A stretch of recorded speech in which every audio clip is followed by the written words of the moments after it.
Hi there. Thread response once again, this time for Lazarrus. Lazarrus had a cool thread about favorite albums of the 80s. One record a year, and I'm going to stick to that. Simply because I just don't want this to be an hour-long video. I love the 80s. I love various styles within the 80s music. I'm a big post-punk fan, and I decided I'm not going to feature pure post-punk in this video, simply because I'm doing the post-punk pearls and I need to do one video for that real soon because it's been a little while. I love pure 80s pop like Duran Duran, Kajagoogoo, Flock of Seagulls, etc., etc. But I decided to basically get variety in my list, and this is my 1980 to 1989 list of favorite records. Start with the first one. Start with the CD I'm playing. To remember the 80s. Sorry, it's called Hits of the 80s. Sorry. On a Dutch label called Sally Forth. Might not have any problem playing this because I don't think EMI or whatever label is offended by this. It's Dutch groups, 10 to be precise, doing covers. The one you're listening to right now, you hear in the background, is a band called This Beautiful Mess, and they're doing Love Song by The Cure. It's going to be a lot of crap on here, I mean crap original songs, but pretty good versions. So. 1980, The Simple Minds. This is Empires and Dance. This is their first album from the 80s, in the 80s, and I think it's their best. The album they did before this, I don't have it. I think it's called Real or Real Cacophony or Cacophony. I don't know how you pronounce it. Apparently that is better, but I don't have it.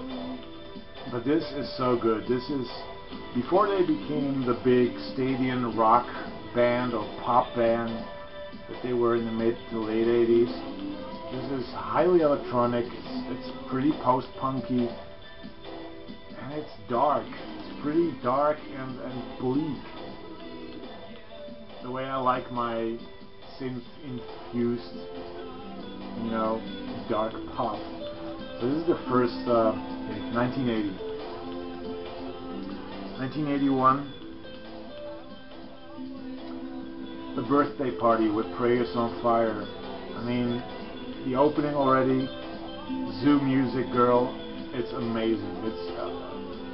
It's a blow to your skull, literally. Nick the Stripper, you know, it's just Nick Cave at his finest, I believe. I love Nick Cave in a Bad Seed, but I prefer The Birthday Party. A lot more anger, a lot more darkness, you know, and just amazing, amazing music. 1981. This is a pretty weird pick, but I just wanted to show this. This is The Gist with Embrace the Herd. It's on Rough Trade Records.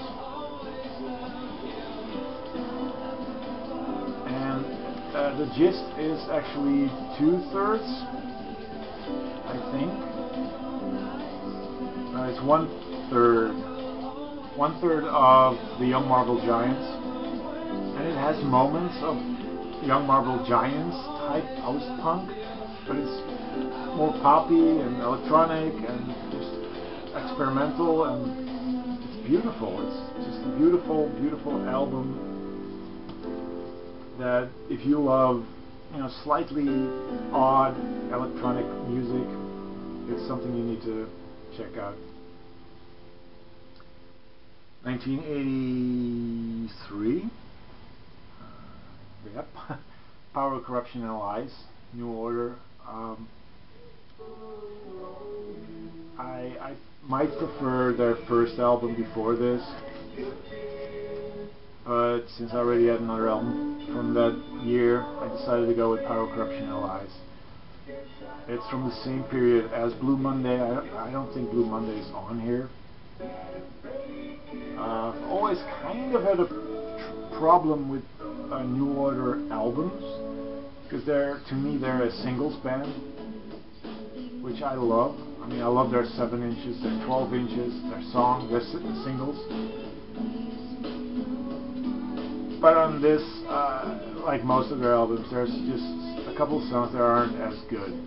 But, you know, they're a classic band and they need to be mentioned. 1984,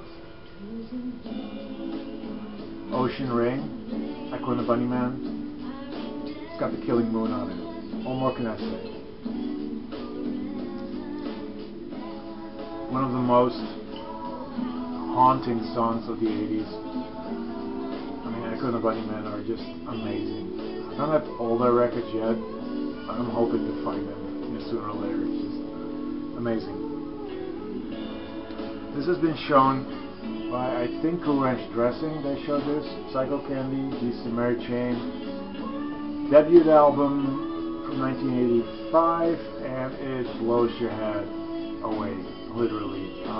Bobby Gillespie, who would later start Primal Scream, is on drums. You got the brothers Reed, Jim and William, and bass player Douglas Hart, who I have to be honest, I don't know what he did after Jesus and Mary Chain, because on the second album, I think, it was just the 2 Reed brothers and a drum machine. Heavy feedback-fueled pop songs, because I mean it's pop music, just like Honey, The Living End. It's pure pop music, but very, very noisy, very feedback-fueled. Love it. 1986. I think this has been shown as well. I don't know by whom, but it's the House Martins, London Zero, Hall 4. This is such an uplifting, positive sounding pop album, but the message behind it all is very, very political. A couple of members, the lead singer, Paul Heaton, I think is his name, he went on to form the Beautiful South. Norman Cook changed his name to Fatboy Slim, there it is, and he became like a super DJ. The songs on here are amazing. Happy Hour, Get Off Your Knees, Sitting on a Fence, We're Not Deep, Sheep, wonderful. 1987, No Means No, Sex Mad. It's the first album I bought by them, and it still remains one of my favorites from them. It is a fucked up album. It is so fucked up, this album. The title track, which it starts off with, is pretty crazy already, but the second song, Dad, that is a filthy ass song. The message is pretty dark and bleak. The way it gets played is just nasty. It's about child molestation, and you're not singing happy about it, and they're not really singing happy about it, but it's just awkward, and it's dark, and it's morbid, and it's a great, great album, and you need to check out No Means No. 1988, some Belgium electronica, Front 242, classic Belgium electronica. They're not the first band to do this. I believe there's a band called The Clinic who were doing this kind of stuff before Front 242. But this is the album that kind of broke them into the mainstream with a song called Headhunter.